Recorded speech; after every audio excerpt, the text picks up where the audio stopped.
सुन रहल छी एपी प्रोडक्शन के प्रस्तुति।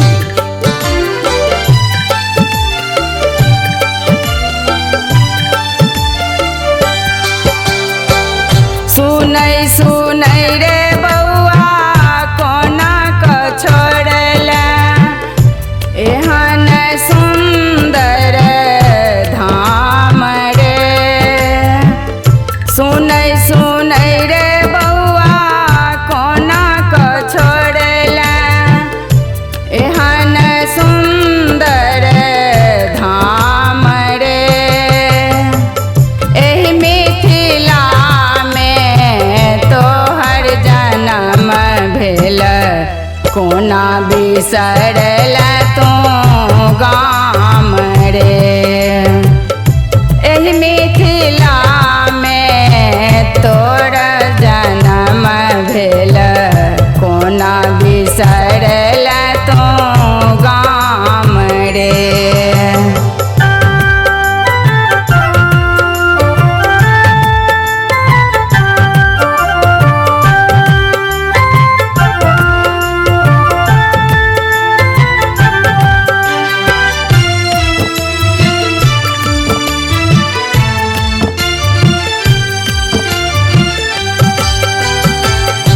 एहि मिथिला में सियधिया जनमल पाहुन बनल श्री राम रे।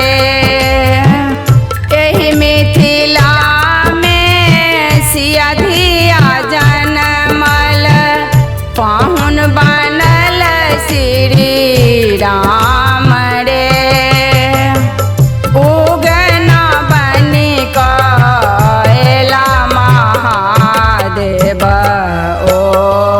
छथि भगवान रे।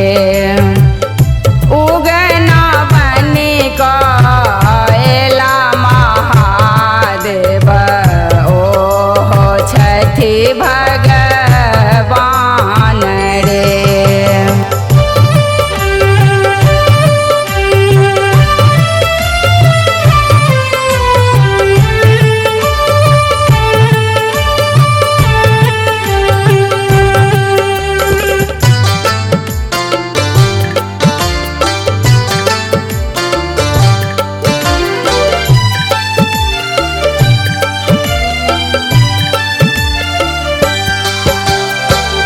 एहि मिथिला में शोभै धोतिया कुर्ता माथे शोभैया पाग रे।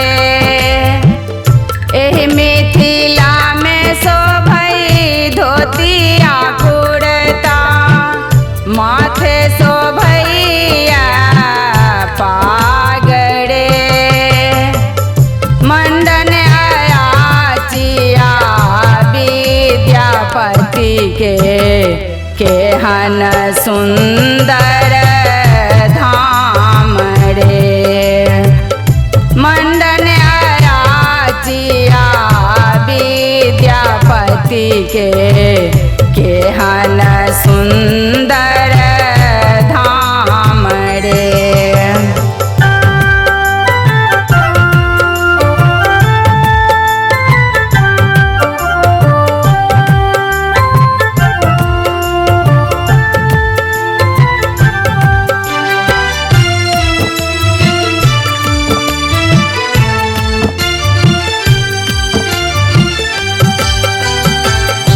एहि मिथिला में माछ तरुआ बड़ आ बड़ी पकवान रे।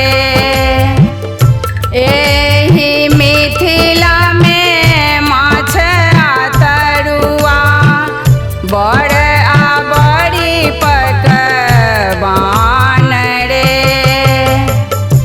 पान मखान संग चूड़ा दही मिथिला के एहन विधान रे।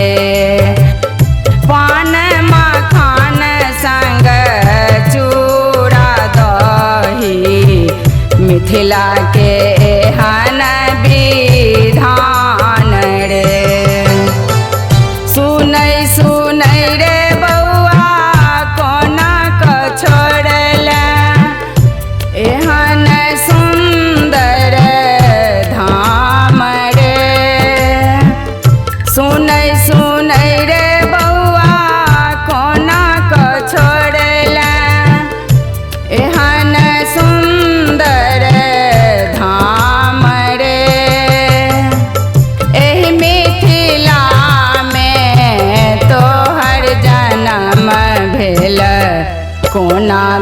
सर